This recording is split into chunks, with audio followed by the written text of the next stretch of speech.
Perbuatan penentu kehidupan. Memiliki rasa hormat, rendah hati, merasa puas dengan yang dimiliki, ingat budi baik orang, mendengarkan dhamma pada waktu yang sesuai, itulah berkah utama. Dalam berkehidupan, manusia tidak dapat menjalani kehidupannya sendiri, namun berkehidupan bersama keluarga, masyarakat, dan makhluk hidup lainnya. Semua makhluk hidup tentu menginginkan kehidupan yang harmonis dan bahagia, namun seringnya harapan dan kenyataan tidak berbanding lurus. Berkeinginan untuk hidup bahagia, tetapi bukanlah kebahagiaan yang diperoleh, namun penderitaan. Disinilah kita memerlukan pemahaman dhamma, agar kehidupan kita dapat senantiasa diwarnai dengan kebahagiaan dan rasa syukur. Kebahagiaan dan penderitaan, kemalangan dan kemujuran merupakan dualisme kehidupan yang telah menjadi corak kehidupan ini. Tanpa pemahaman yang baik dan jelas, manusia dapat menjadi salah paham dan menyalahkan pihak lain dan faktor luar lainnya. Tetapi, bagi kita yang memahami dhamma dan hukum kama vipaka atau sebab akibat, tentu menjadi jelas bahwa perbuatan adalah penentu nasib kehidupan kita. Bagaimana manusia bisa memperoleh kemujuran? Bagaimana manusia bisa tertimpa musibah atau kenaasan? Tentu ini disebabkan oleh pikiran, ucapan, serta perbuatan jasmaninya sendiri. Sang Buddha mengajarkan kepada kita bahwa pikiran, ucapan, dan perbuatan yang disertai kebaikan akan membawa kebahagiaan. Begitu pula sebaliknya. Apapun yang dilakukan oleh diri kita sendiri disertai kesengajaan akan menjadi akibat dan buah di masa depan. Persis seperti jejak roda pedati yang selalu mengikuti roda gerobaknya. Keburukan seperti senang menyiksa makhluk lain, mengambil barang yang tidak diberikan, berselingkuh, mengucapkan ucapan-ucapan yang menimbulkan konflik atau kerugian, serta mengkonsumsi zat yang menyebabkan kehilangan kesadaran akan menjadi bibit dari kehidupan yang penuh kesengsaraan.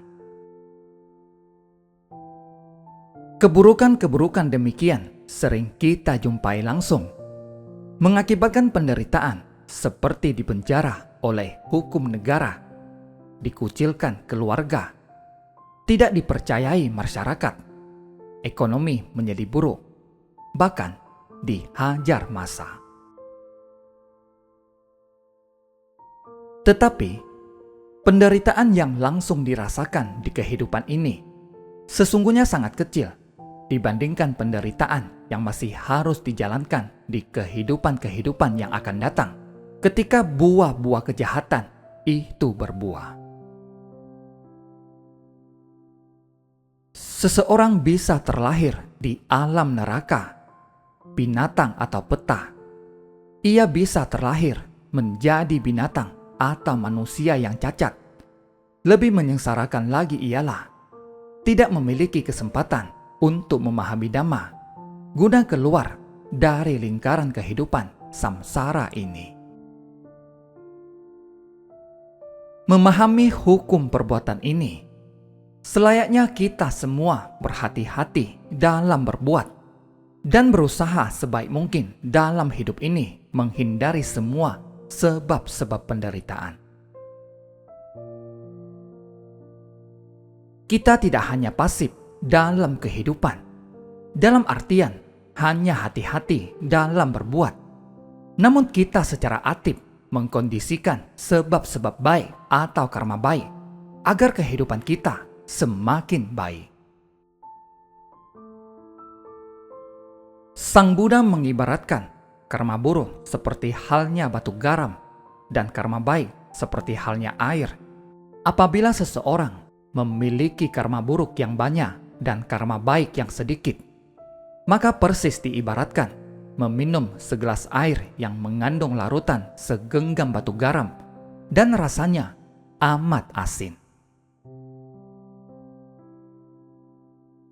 Tetapi apabila memiliki banyak karma baik, maka ini diibaratkan air sungai yang dilemparkan segenggam batu garam, yang walaupun tetaplah garam itu larut dan mengasini air sungai, namun sungai tetaplah berasa tawar karena jumlah airnya yang besar. Orang-orang yang memiliki kebajikan yang amat banyak, ketika buah dari karma buruk matang, maka penderitaan yang muncul pun tidak terasa berat. Guru Agung Buddha Gautama menyatakan, sesuai dengan benih yang telah ditaburkan, begitulah buah yang akan dipetiknya. Pembuat kebaikan akan mendapat kebaikan, dan pembuat kejahatan akan mendapatkan kejahatan pula. Taburlah olehmu biji benih, dan engkau pulalah yang akan merasakan buah-buah daripadanya.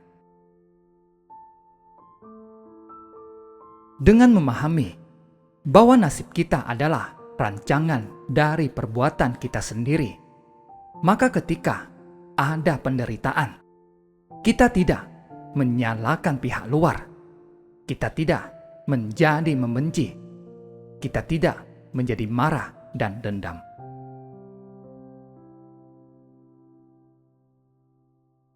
Apapun keadaan hidup kita saat ini, pemahaman akan hukum sebab akibat akan menjadi pedoman terpenting kita.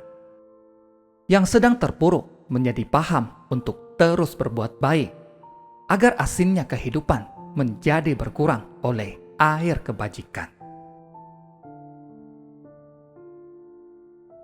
Yang sedang membenci dapat menjadi sembuh luka amarahnya, karena menyadari bahwa diri sendirilah sebab utama penderitaan, dan yang telah bahagia menjadi penuh rasa syukur dan pengertian bahwa kebahagiaan ini adalah usaha diri sendiri yang selayaknya dikembangkan dan dipertahankan. Kebahagiaan di dunia ini amat singkat. Kebahagiaan Dhamma adalah yang tertinggi. Semoga semua makhluk hidup berbahagia.